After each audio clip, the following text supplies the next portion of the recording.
келіп қою керек еді, иә? Авторы, педагог шебер, Қазақстанның еңбек сіңірген ұстазы, Алтын Сәлем төсбелгісінің иегері, үздік педагог 2016 республикалық конкурсының жеңімпазы, физика, жаратылыстану, математика, қоғамдық гуманитарлық бағытындағы 10-шы сынып оқулықтары, 7-ші сынып, 10-шы сынып, 11-ші сыныпта есептер жинақтары.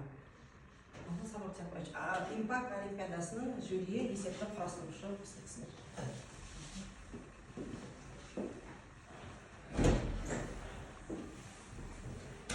Саламатсыздар ма? Енді қарап отырмыз, қонақтар төртеу. Біздің қоғамдар көп. Біз енді сен бүгін жұмыс істемейміз ғой енді. Сол сіздер үшін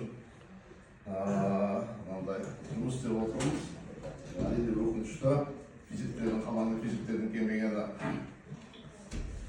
Жалпы Алматы қаласының физиктерінің енді барлық мен біразынан таныспыз, біразынан білеміз. Бұл жерде спеш қолдардың физиктер келіп отырған жоқ көремді. Жалпы мен айтайын дегенім, біздің мектепте физика пәнінің мұғалім болып істеу қиын. Оңай емес, қиын. Ауыр жұмыс. Неге? Себебі бұл мектепте физик болып істеу үшін ол өзінің пәнін өте жақсы білу керек.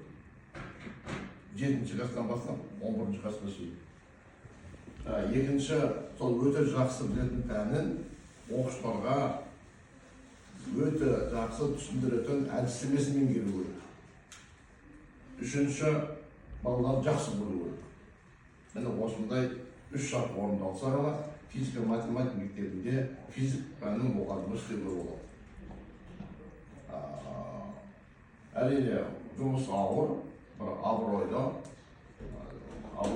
қай жақтан білдіреді? Ол мынау өзіңіздің шәкірттеріңіздің жетістігінен білдіреді. Шәкірттеріңізден алған асуларынан білдіреді. Мен осы жағынан қарағанда бұл мектепте жұмыс істеу жақсы. Мен бұл мектепте жұмыс істеу үшін әрине осы емтихан тапсырып жүрсіздер, осындай. Содан кейін ары қарай жұмыс істеу үшін өз біліміңізді жетілдіріп отыру керек. Өмір бойы оқу керек. Мен мына жігіттердің барлығы, осындай жігіттердің барлығы басым, мен басым, Юрий Николаевич мен отырмын, әлі үшін оқып бей жатырмын.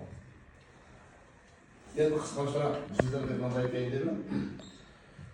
Мына 2026 жылы бағдарлама өзгереді.